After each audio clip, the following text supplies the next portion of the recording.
नमस्कार दोस्तों, स्वागत है एक बार फिर से आप सभी का आपके अपने YouTube channel science by Amit पे। साथियों, अपन लोग साबुन और अपमार्जक का टॉपिक कर रहे थे। अपनी साबुन से रिलेटेड एक क्लास जो है वो हो चुकी है। आज अपन लोग नेक्स्ट यानी कि अपमार्जक के ऊपर थोड़ी चर्चा करेंगे। उससे पहले मैं आपको साबुन के बारे में थोड़ा सा फिर से बता देता हूँ। हम लोग साबुन के बारे में डिस्कस कर रहे थे। साबुन दो तरीके के बना रहे थे, एक था कठोर साबुन और एक था मृदु साबुन। कठोर साबुन के लिए हम सोडियम हाइड्रोक्साइड को काम में ले रहे थे, जबकि मृदु साबुन के लिए हम लोग पोटेशियम हाइड्रोक्साइड को काम में ले रहे थे, जिसके एक एक मैंने आपको अन्य नाम भी बताए थे। जैसे हम सोडियम हाइड्रोक्साइड को बोल रहे थे कास्टिक सोडा, जबकि हम पोटेशियम हाइड्रोक्साइड को क्या बोल रहे थे, कास्टिक पोटास बोल रहे थे। फिर मैंने आपको थोड़ी अभिक्रिया के बारे में बताया था। लास्ट में जब अभिक्रिया को हम तेल के साथ यानी कि तेल की क्रिया यदि हम सोडियम हाइड्रोक्साइड के साथ करवाते हैं या फिर हम करवाते हैं पोटेशियम हाइड्रोक्साइड के साथ, और लास्ट में हम उसके अंदर क्या डाल रहे थे, नमक डाल रहे थे, क्योंकि एक प्रकार का अवक्षेपी पदार्थ बनता है और वो जो अवक्षेपी पदार्थ होता है उसके अवक्षेपण के लिए उसके अंदर हम क्या डालते हैं, नमक डालते हैं। तो साबुन और जो आपका अलग पदार्थ बचा है वो थोड़ा थोड़ा क्या हो जाएगा, अलग हो जाएगा। फिर मैंने एक क्वेश्चन बताया था आपको, साबुन को ग्लिसरीन से अलग करने के लिए एक प्रक्रिया काम में लेते हैं जिसे हम बोलते हैं कम दाब पर आसवन बोल देते हैं। ठीक है प्यारे साथियों, या फिर हम उसको निर्वात आसवन भी बोल देते हैं। ये मैंने आपको बता दिया था। ठीक है, उसके बाद मैंने आपको दो तीन चीजें और बताई थी। जैसे अगर आपको एंटीसेप्टिक साबुन बनाना है तो आप अल्कोहल के साथ अभिक्रिया करवाते हैं। यदि आपको पारदर्शी साबुन बनाना है तो आप ग्लूकोज के साथ उसकी अभिक्रिया करवाते हैं। और यदि आपको दाढ़ी बनाने वाला साबुन बनाना है तो आप क्या किसके साथ अभिक्रिया करवाएंगे, आप उसके अंदर एक गोंद डालते हैं। उस गोंद का नाम होता है रोजीन। थोड़ा रिमाइंड रखना, मैंने टेलीग्राम चैनल पे भी ये क्वेश्चन डाला था कि साबुन के दाढ़ी बनाने का जो साबुन होता है उसे हम ज़्यादा झागयुक्त यदि बनाते हैं तो उसके अंदर हम कौन सा पदार्थ डालते हैं, तो उसके अंदर हम रोजीन नामक पदार्थ डालते हैं।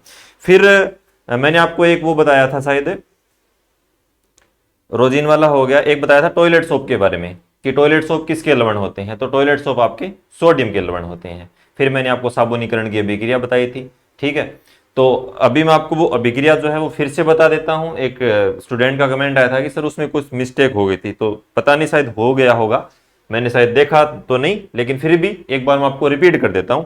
ठीक है, तो चलो अपन लोग कल वाली एक अभिक्रिया एक बार फिर से देख लेते हैं। मैंने आपको बताया भी था कि ये इतनी ज्यादा आपके लिए इंपॉर्टेंट नहीं रहेगी, क्योंकि यहां से क्वेश्चन नहीं आएगा। कोई आपसे ये नहीं पूछेगा कि आप अभिक्रिया लिख के बताओ, अपने से ऑब्जेक्टिव टाइप पूछा जाएगा। तो ये नॉर्मल सी चीज है। शायद यहाँ पे कोई बता रहे थे कि यहाँ पे CH2 लिख दिया था, तो हो सकता है लिखा गया होगा, बोला तो शायद CH ही होगा, लेकिन कोई बात नहीं, आप फिर से देख लो एक बार के लिए। ये जो अभिक्रिया है मैंने आपको बताया था कि यहाँ पे हम क्या लेते हैं, कार्बोक्सिलिक समूह लेते हैं और उसकी क्रिया यहाँ पे एक एल्किल श्रेणी आएगी, ये मैंने आपको बताया था। कोई भी एल्किल श्रेणी ले लो आप, ये C15 वाली भी ले सकते हैं, तो C17 वाली ले ली मैंने। ठीक है, 15 वाले लेते तो यहाँ पे 31 आ जाता, वो चीज आपको मेरी बताई हुई है।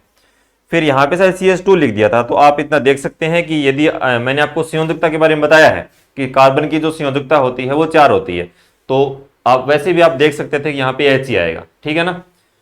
अब आगे हम किसके साथ इसकी अभिक्रिया करवाएंगे, 3NaOH के साथ इसकी अभिक्रिया करवाएंगे। तो 3NaOH के साथ इसकी अभिक्रिया करवाएंगे तो लास्ट में अपने पास क्या बनेगा, अपने पास साबुन बनेगा और उसके साथ ग्लिसरीन बनेगा।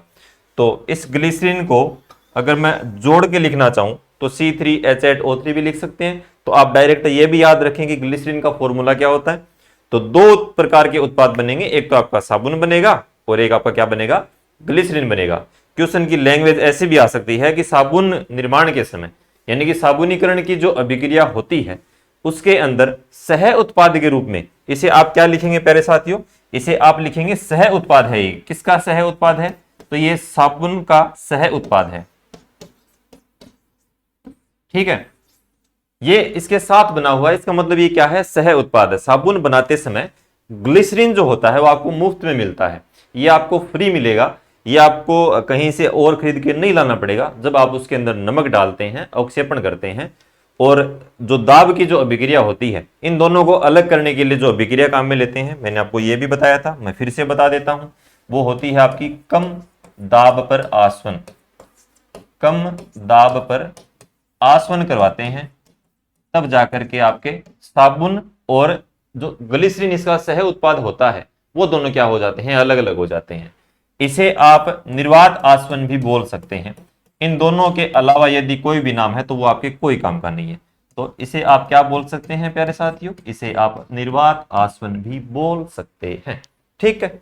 इसके अलावा मान लो मैं तीसरा ऑप्शन ये दे दूं कि प्रभाजी आसवन, तो आपका माइंड जो है ना, आपका माइंड कॉन्सेंट्रेशन नहीं करेगा, आपका माइंड एकदम स्थिर रहना चाहिए उस टाइम में, आपको विचलित नहीं होना है। आपको ये नहीं लगे कि यार सर ने तो अपने को प्रभाजी आसवन नहीं बताया था। तो थोड़ा सा क्लास को याद रखें उस टाइम कि वो आपको गुमराह करेगा। वो एक डायलॉग है ना कि वो आपको गुमराह करेगी, लेकिन आपको बदलना नहीं है, झुकना नहीं है। हाँ, तो आप इस पे अड़े रहना।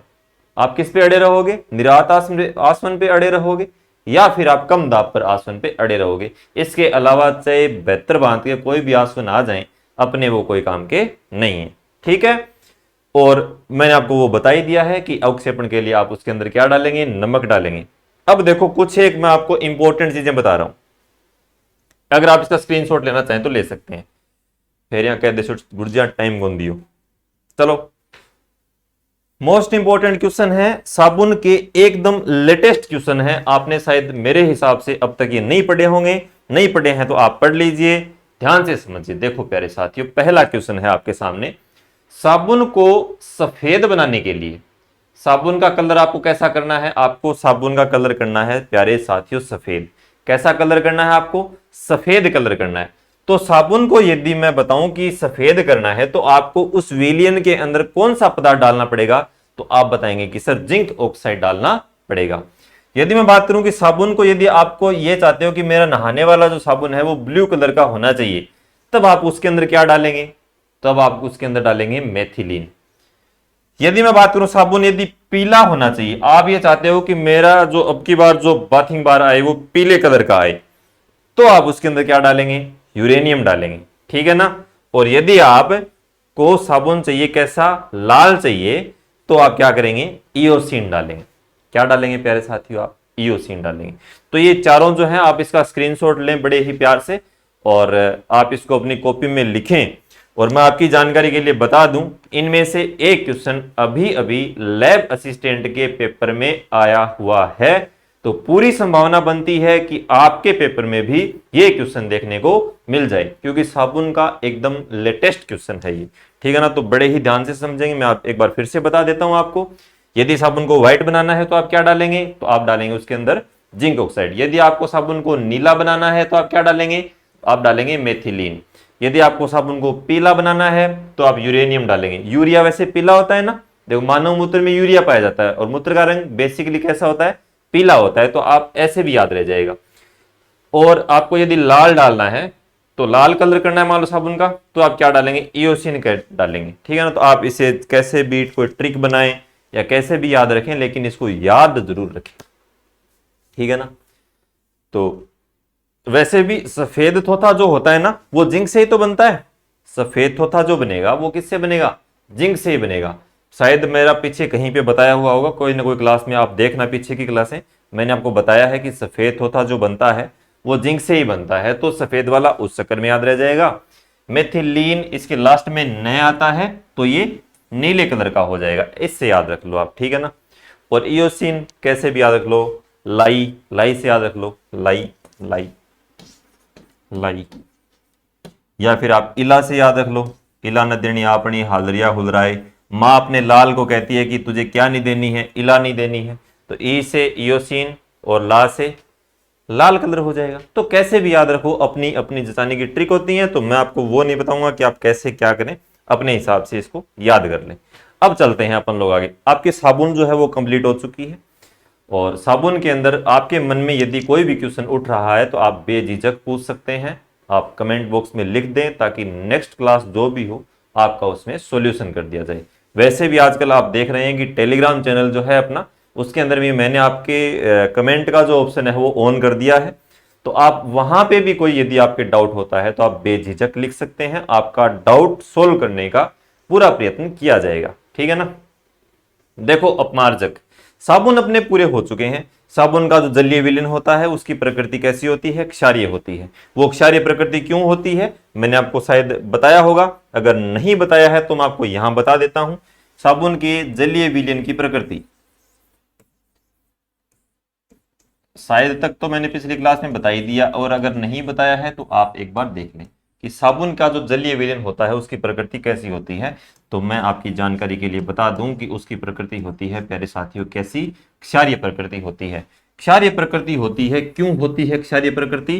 क्योंकि ये बनता है प्यारे साथियों प्रबल क्षार प्लस इसके अंदर डालेंगे अपन लोग दुर्बल एमल, वीक एसिड।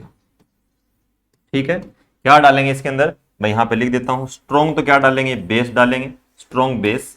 और वीक क्या डालेंगे? एसिड डालेंगे।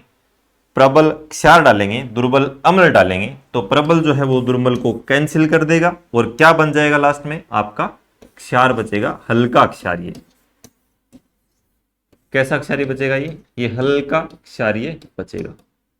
आप देखते हैं कि अगर अपने ततैया डंक मार जाता है, जे थाना टांटियो खा जा, तो थे के काम करो, बैंक ऊपर साबुन लगाओ। मान लो थारे जे अठ टांटियो खा गयो, आप अभी पर क्या रगड़ा? आप रगड़ा कपड़ा धोना है साबुन। कपड़ा धोने जगह साबुन आवे मन क्या आवे? सोडियम हाइड्रोक्साइड ज्यादा आवे, तो आपने जबकि बढ़त लागे नहीं बा कौन लागे? अगर मैं विज्ञान की परिभाषा में बताऊं तो अम्ल जो होता है वो क्षार के साथ मिलकर के उदासीनीकरण की अभिक्रिया कर लेते हैं, और दोनों क्या हो जाते हैं? फिर वहां जो भी अभिक्रिया हो रही होती है वो शांत हो जाती है। तो आप नॉर्मल लैंग्वेज अपने मारवाड़ी में याद रखें तो यहाँ बता दी होगा, टांटियो जे खा नहीं अपन, तो बैंक ऊपर अपन क्या रगड़ दिया? अपन रगड़ दिया बैंक ऊपर साबुन। साबुन क्या है? क्षारीय है। कोई भी क्षारीय पदार्थ रगड़ दो, थारकन जो भी है, घरे थारकन जे कोलगेट पड़ी है तो बाबी की है? क्षारीय है। घरे थारकन जे मान लो साबुन है, चाहे कपड़ा धोना रही है, चाहे नहाना रही है, कोई भी है, चाहे इन्नो पड़े हुआ तो वो रगड़ देगा तो ही थारी बढ़ते बढ़ तो मिट जाएगी। पेट की बढ़त भी तो मिट ही है, ठीक है ना? इन्नो आप पिया क्या खातर पिया? ताकि आपने जगह एसिडिटी हो बस जगह आग लागेड़ी हो भीतर बा एक बार थोड़ी सी हो जा, शांत हो जा। तो हर एक चीज जो होती है प्यारे साथियों वो एक दूसरे से कनेक्टेड होती है। बस जरूरत ये होती है कि हम उन चीजों को कनेक्ट कैसे कर पाते हैं। अगर आप उन चीजों को कनेक्ट करना सीख लोगे तो इतना कोई हार्ड सब्जेक्ट नहीं है अपना साइंस, बहुत इजी सब्जेक्ट है। तो मैं वापस अपने मुद्दे पे आता हूं। अपना जो अपमार्जक चल रहा था, अपमार्जक जो होते हैं प्यारे साथियों बेसिकली ये होते हैं साबुन रहित साबुन। मैंने यहाँ पे एक नाम लिखा है, साबुन तो होते हैं लेकिन कैसे साबुन होते हैं? इनमें साबुन नहीं पाया जाता। कहने का मतलब ये है कि साबुन के गुण जो होते हैं ना, साबुन का जो गुण है जैसे हल्का क्षारीय होना, जैसे कईयों की त्वचा जो होती है वो बहुत सेंसिटिव होती है, बहुत कोमल होती है। देखो अपने तो हाथ वैसे ही पके हुए हैं, लेकिन कुछ एक अलग किस्म के जो प्राणी हैं, जो मादाएं हैं, उनकी त्वचा शायद होती होगी कोई, तो उनकी चमड़ियां जल्दी खराब हो जाती हैं कपड़े धोते टाइम। तो इसके लिए उपाय खोजा गया कि यार इनके हाथों का भी थोड़ा ख्याल किया जाए और इनको अपमार्जक ला के दिया जाए। तो अपमार्जक इन्हीं के लिए बना है, ठीक है ना? तो अपमार्जक जो होते हैं ना बेसिकली साबुन रहित साबुन होते हैं, नुकसानदायक नहीं होते हैं, कहने का मतलब यही है, ठीक है ना? अपमार्जक जो होता है ना वो एक अंग्रेजी शब्द टू वाइप का हिंदी रूपांतरण है। आप इन शब्दों पे भी गौर करें, आपकी नॉलेज के लिए मान लें चाहे आप पेपर की दृष्टि से मान लें, लेकिन आपको पता होना चाहिए, ठीक है ना? अपमार्जक जो होते हैं वो एक अंग्रेजी शब्द होता है टू वाइप, उसका हिंदी रूपांतरण है और उस हिंदी में लिखते हैं उसको स्वच्छ करना। क्या करना? स्वच्छ करना। तो अपमार्जक टू वाइप यानी कि स्वच्छ करना, क्लीन करना। अपमार्जक का यही मतलब तो होता है, कभी कपड़े धोने के तो काम आता है। अब ये कुछ मैंने यहाँ पे एग्जाम्पल लिखे हैं आपके लिए, इतने ज्यादा वो इंपॉर्टेंट आपको हेडेक लेने की आवश्यकता नहीं है, मैं नॉर्मल लैंग्वेज को बता देता हूं। यहां पे आपको तो ये क्या दिखेगा? सल्फर का कोई यौगिक दिखेगा। मेन बात तो ये याद रखें, किसका यौगिक दिखेगा आपको? सल्फर का कोई भी यौगिक आपको यहां पे दिखेगा। फिर आपको दिखेगा सोडियम का कोई एक एटम। सोडियम का कोई एक एटम दिखे तो भली बात, न दिखे तो भली बात, कोई दिक्कत नहीं है। अगर ये दिखे तो ठीक है, न दिखे तो भी कोई बात नहीं है। लेकिन यहाँ पे मेन बात यह है कि आपको सल्फर, सल्फेट, ऐसा कुछ आपको यौगिक यहाँ पे दिखेगा, ठीक है ना? सल्फर ट्राइऑक्साइड, सल्फेट दिख सकता है, सल्फर का कोई ना कोई यौगिक होगा। उसके साथ साथ कोई ना कोई आपको एक एल्किल संरचना देखने को मिलेगी, वो चाहे आर की फॉर्म में यानी C12H25 टाइप से कोई हो सकता है ना? इस टाइप से कोई आपको एल्किल संरचना देखने को मिलेगी। तो देखो जैसे एल्किल सल्फोनेट है, एल्किल यानी कि आर कोई श्रृंखला ले लो आप, सल्फोनेट तो ये क्या है आपका? सल्फोनेट हो गया। आपने आगे Na लगा दिया तो ये क्या बन गया? सल्फोनेट बन गया। तो आपसे पूछ लिया जाए कि एल्किल सल्फोनेट किसका उदाहरण है, तो आप बता देंगे ये अपमार्जक का उदाहरण है। आपको इनका रट्टा मारने की कोई आवश्यकता नहीं, आप एक बार इन चीजों को समझ लें सिर्फ। बेंजीन सल्फोनेट आप बता देंगे, बिसल्फोनेट आ गया तो SO3Na आएगा, बेंजीन है तो ये आ गया, बेंजीन की संरचना आ गई C6H6। कोई एल्किल संरचना आपकी हो सकती है, कोई भी एल्किल संरचना हो सकती है आपकी। फिर आ गया आपका एल्किल सल्फेट, तो एल्किल ये रहा, सल्फेट ये रहा। ये तीनों किसके एग्जाम्पल हैं प्यारे साथियों? तो ये आपके अपमार्जक के एग्जाम्पल होते हैं। अपमार्जक जो होते हैं वो बेसिकली एक लंबी हाइड्रोकार्बन श्रृंखला, एक कैसी श्रृंखला बनेगी? एक बहुत लंबी हाइड्रोकार्बन की श्रृंखला बनेगी। तो आपको दिख भी रही है शायद, लंबी हाइड्रोकार्बन की श्रृंखला, यानी कि एल्किल है, देख लो यहाँ पे ये एल्किल है, देख लो यहाँ पे ये एल्किल है। तो एक लंबी हाइड्रोकार्बन की श्रृंखला बन रही है। लंबी हाइड्रोकार्बन श्रृंखला युक्त सोडियम के, यानी कि ये इस सल्फेट के सोडियम लवण होते हैं। यानी सल्फेट के कौन से लवण होंगे? सोडियम लवण होंगे। तो वैसे भी लैंग्वेज को टिपिकल है नहीं इसकी, तो ऐसी भी नहीं है कि आपके समझ में भी नहीं आए। मैं एक बार फिर से रिपीट कर देता हूं, ये अपमार्जक जो होते हैं वो लंबी हाइड्रोकार्बन श्रृंखला युक्त सल्फोनेट के सोडियम लवण होते हैं। आप परिभाषा याद रखें तो ही कोई बात नहीं, न रखें तो भी कोई बात नहीं, आपसे कोई नहीं पूछेगा कि अपमार्जक की परिभाषा बताओ, लेकिन थोड़ा सा आप ध्यान में रखें कि ऐसा कुछ होता है, ऐसा कुछ भाई साहब ने बताया था, SO3Na ऐसा कुछ था, ठीक है ना। नॉर्मल सा याद रखें, इतना ज्यादा सीरियस लेने की वाली कोई बात नहीं। अपमार्जक आपका हो गया, आगे देखते हैं क्या है। हाँ ये देखो, यहां पे मैं आपको एक चीज बताता हूं कि अपमार्जक का जो जलीय विलीन होता है, वही बात जो हम साबुन में कर रहे थे, इसके अंदर अच्छा क्वेश्चन यही बन के आएगा आपके लिए कि अपमार्जक का जो जलीय विलीन होता है उसकी प्रकृति कैसी होती है।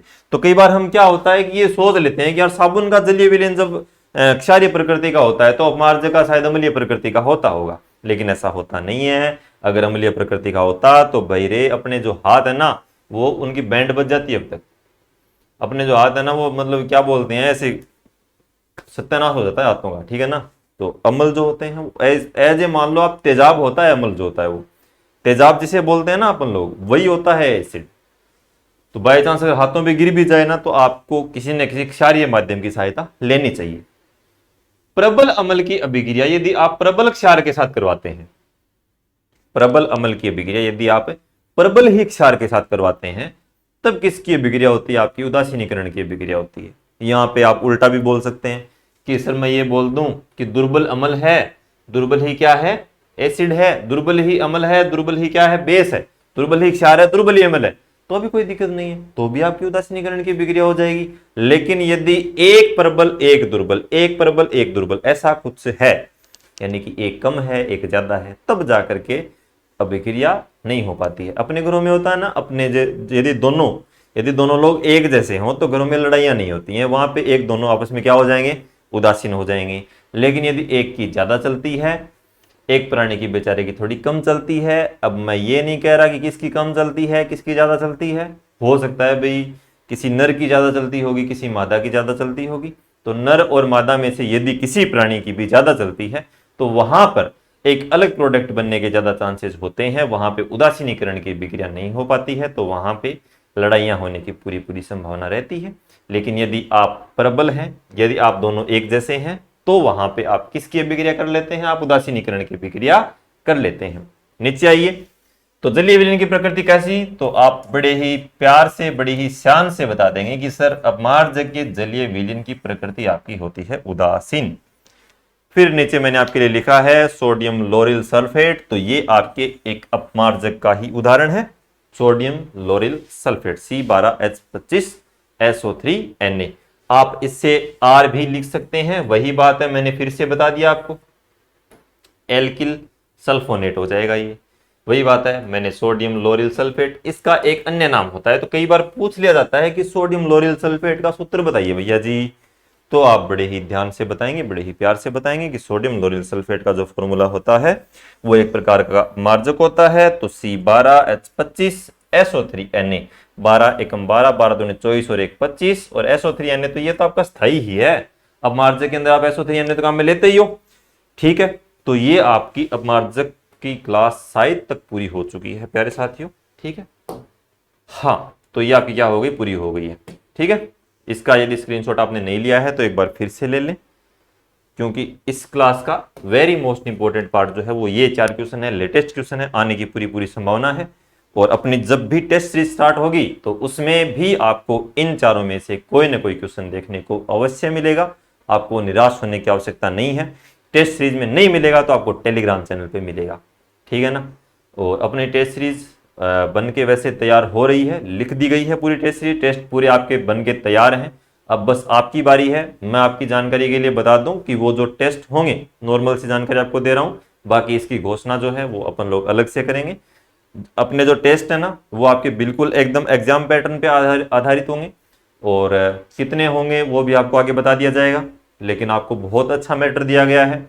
आपने टेलीग्राम चैनल में देखा भी होगा कि कितनी बुक्स मिला करके, कितनी किताबों को मिला करके वो टेस्ट बने हैं। तो आप समझ सकते हैं कि आपके लिए कितना फायदेमंद हो रहने वाला है वो भी, जो भी मैटर होगा वो। और रही बात टेस्ट कैसे होगा, टेस्ट कैसे नहीं होगा, टेस्ट की रणनीति क्या रहेगी, वो आपको एक दिन पूरा का पूरा अलग से सेशन लेकर के आपको अवगत करा दिया जाएगा। आपको क्या करना है, आपको अभी क्या करना चाहिए, आपको क्या मतलब आप क्या कर सकते हैं अभी, अब से आप क्या, आपको क्या करना चाहिए वो चीज मैं आपको थोड़ी सी बता देता हूं। अभी आप ये करें, आपके जितने भी टॉपिक हैं आपको उनको सभी को एक बार अपनी नजरों में से निकाल लें, ताकि आपको टेस्ट देते समय आपको ये फील ना हो कि अपना तो ये टॉपिक पढ़ा हुआ ही नहीं है। केमिस्ट्री के जितने भी टॉपिक अपने चैनल पे हुए हैं वो आप देख लें, और एक्स्ट्रा फिजिक्स का मैटर है आपके पास, बायो का कोई भी मैटर यदि आपके पास पड़ा है तो एक बार आप उनसे पढ़ें। अपनी क्लासें यूं ही लगातार बनी रहेंगी। जहां तक हो सका मैं आपको मेरी तरफ से पूरा करवाने का प्रयास करूंगा। जितने भी टॉपिक हो पाते हैं वो हम यहाँ पे डिस्कस करेंगे। जितना भी टाइम मेरे को मिलता है उसके अनुसार क्लासें अपनी चल रही हैं। तो आप अपनी पढ़ाई में मस्त रहें, स्वस्थ रहें, हंसते रहें, मुस्कुराते रहें। बहुत जल्दी मिलेंगे अपन लोग अगली क्लास के अंदर, और आप पढ़ते रहिए, ठीक है। जय हिंद, जय भारत, शुभ रात्रि।